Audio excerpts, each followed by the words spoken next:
اعوذ باللہ من الشیطان الرجیم بسم اللہ الرحمن الرحیم اللہم صلی علی محمد وعلی آل محمد وعجل فرجہم۔ السلام علیکم تحفتن یا علی علیہ السلام مدد۔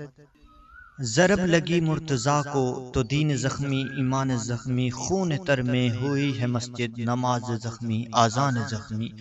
علی کے قاتل خدا کے دشمن تو نے حیدر پہ وار کر کے، رلا کی آیتوں کو اس جہاں میں کیا ہے پہلا قرآن زخمی۔ رلا کی آیتوں کو اس جہاں میں کیا ہے پہلا قرآن زخمی۔ ضرب لگی مرتضیٰ کو تو دین زخمی ایمان زخمی۔ امام علی علیہ السلام کے قاتل عبد الرحمن بن ملجم پر لعنت بے شمار۔ شیر خدا حضرت علی علیہ السلام کا یوم شہادت منایا جا رہا ہے۔ نبی کریم صلی اللہ علیہ وآلہ وسلم کے چچا زاد بھائی اور داماد تھے اور امت مسلمہ کے لیے اہل سنت کے نزدیک چوتھے خلیفہ اور اہل تشیع کے نزدیک پہلے خلیفہ ہیں۔ حضرت علی علیہ السلام 13 رجب کو ہجرت سے 24 سال قبل مکہ میں پیدا ہوئے۔ آپ کی پیدائش سے متعلق تاریخ میں لکھا گیا ہے کہ آپ بیت اللہ یعنی کہ خانہ کعبہ میں پیدا ہوئے۔ حضرت علی علیہ السلام کا نسب: آپ کے والد حضرت ابو طالب اور والدہ جناب فاطمہ بنت اسد دونوں قریش کے قبیلہ بنو ہاشم سے تعلق رکھتے تھے، اور ان دونوں بزرگوں نے بعد وفات حضرت عبد المطلب نبی پاک صلی اللہ علیہ وآلہ وسلم کی پرورش کی تھی۔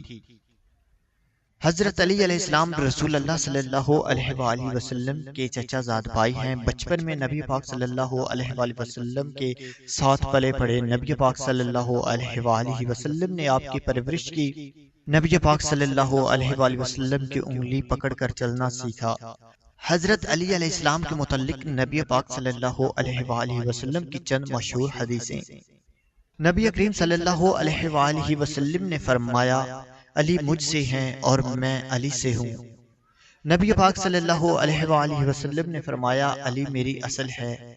نبی پاک صلی اللہ علیہ وآلہ وسلم نے فرمایا، میں علم کا شہر ہوں اور علی اس کا دروازہ ہے۔ نبی پاک صلی اللہ علیہ وآلہ وسلم نے فرمایا، تم سب میں بہترین فیصلہ کرنے والا علی ہے۔ نبی پاک صلی اللہ علیہ وآلہ وسلم نے فرمایا کہ میرے بعد میرے فرائض علی انجام دے گا۔ نبی پاک صلی اللہ علیہ وآلہ وسلم نے فرمایا، علی کو مجھ سے وہی نسبت ہے جو ہارون کو موسیٰ علیہ السلام سے تھی۔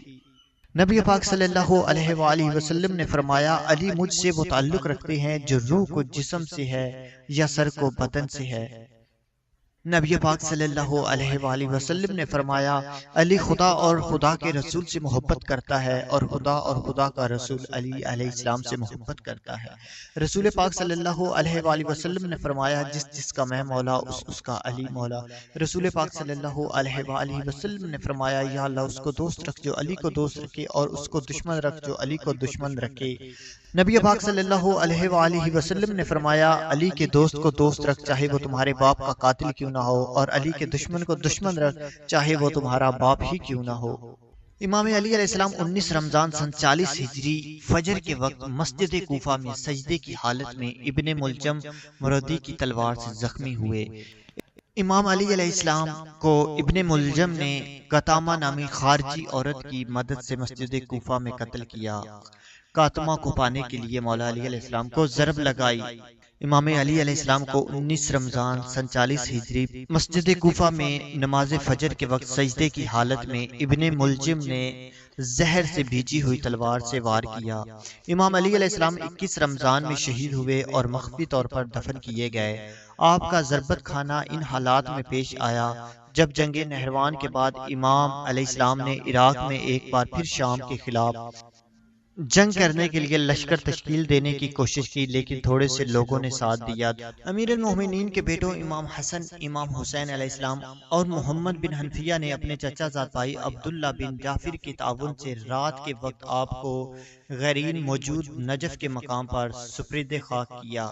امام جعفر صادق علیہ السلام نے سن 135 ہجری میں منصور عباسی کی حکومت کے زمانے میں نجف میں آپ کے محل دفن کو آشکار کیا۔ مولا علی علیہ السلام کے قاتل عبد الرحمن بن ملجم پر خدا کی لعنت ہو اور تمام لعنت کرنے والوں کی لعنت ہو۔